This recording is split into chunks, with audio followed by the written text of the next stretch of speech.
Hello friends, good evening. હું મારા દરેક સેમિનારમાં હર્બલ ટી અને ફ્લાવર ટી બનાવવાનું શીખવાડવાનું કહેતી હોઉં છું. પણ દરેક ઠેકાણે ગેસ ને બધું અવેલેબલ નથી હોતું, એટલે ખાલી વર્બલી કહી દેતા હોઈએ છીએ આપણે. પણ આપણે આજે જોઈશું કે જે આ અપરાજિતાના ફ્લાવર છે એની હું ટી બનાવવા જઈ રહી છું. એના માટે આપણે જોઈશે એક તપેલી,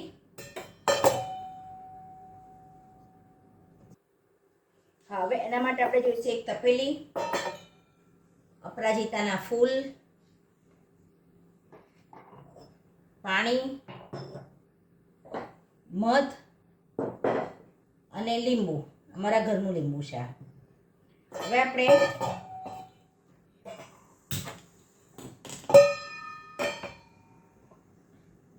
મારે 1 કપ બનાવવાની છે, તો હું 1 કપ જેટલું પાણી લઉં છું. થોડુંક વધારે લઉં છું.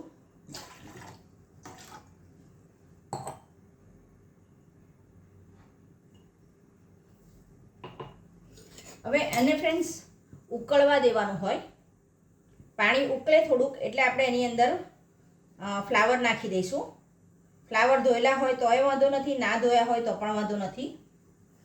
આપણે ઘરે કોઈ દવા છાંટતા નથી, એટલે ના ધોઈએ તો ચાલે, ધોવા જરૂરી નથી.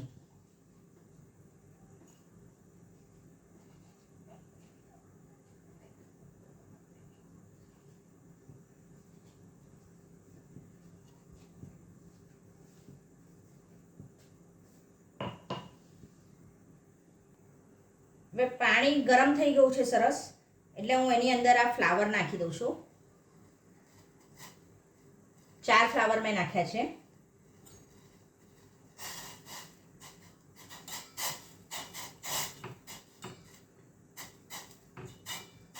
તમને એનો કલર બદલાતો જો દેખાશે પાણીમાં.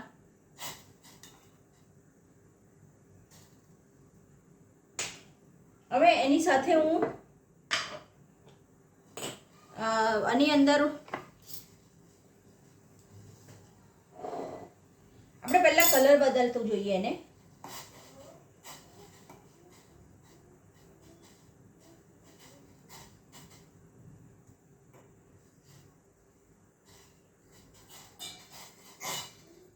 હું તમને ખાલી કલર બદલાવા માટે આ ગ્લાસમાં બતાવું છું, બાકી હું મારા મગમાં પીશ.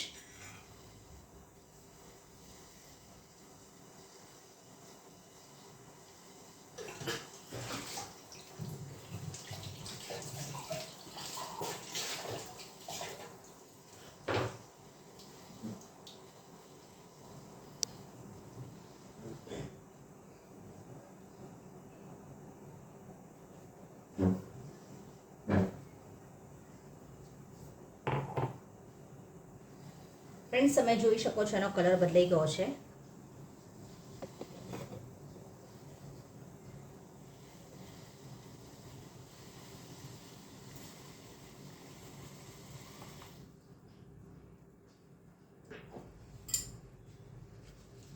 ઘણા લોકો પાણી પહેલા ઉકાળી દે છે પછી એની અંદર નાખી દે તો પણ ચાલે. હવે આને આપણે ગાળીને લઈ લઈએ છીએ.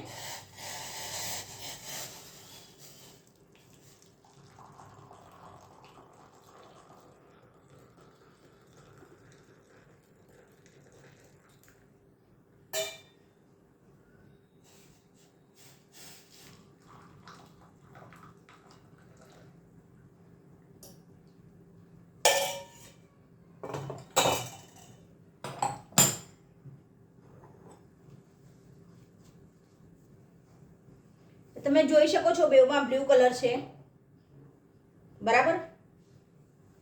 આપણે મધ નાખીશું એમાં. મધ ના નાખવું હોય તો પણ વાંધો નથી, પણ થોડુંક મધ નાખીએ તો ટેસ્ટમાં સારું લાગે છે.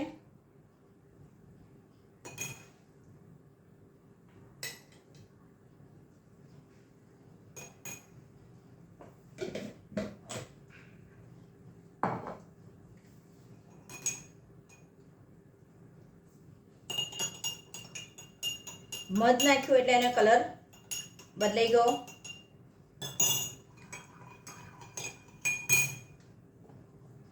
એમાં હવે આપણે લીંબુ આપીશું.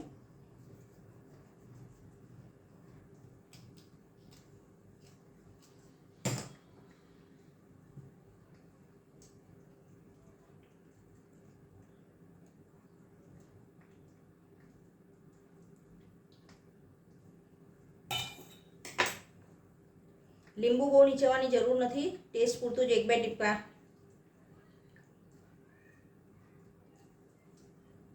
લીંબુ નાખ્યા પછી એનો કલર પાછો પર્પલ કલર જેવો થઈ જશે, તમને દેખાશે આમાં.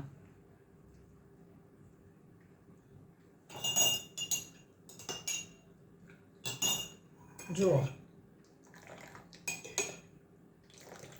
આનો કલર પર્પલ જેવો થઈ ગયો અને આનો મધ જેવો છે. ઘણાને એમાં સંચળ નાખવું હોય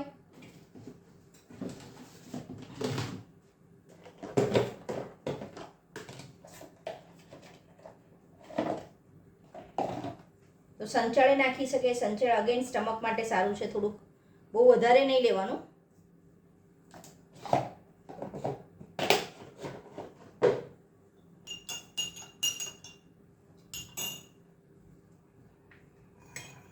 તો આપણી સાદની ચા તૈયાર.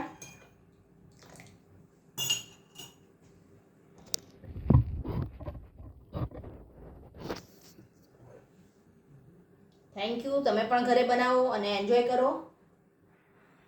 હું અત્યારે મારા ગાર્ડનમાં બેસીને શાંતિથી ચા પીસા.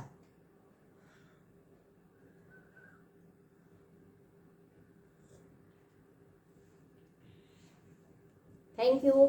ઘરે બનાવો અને કોમેન્ટમાં લખો.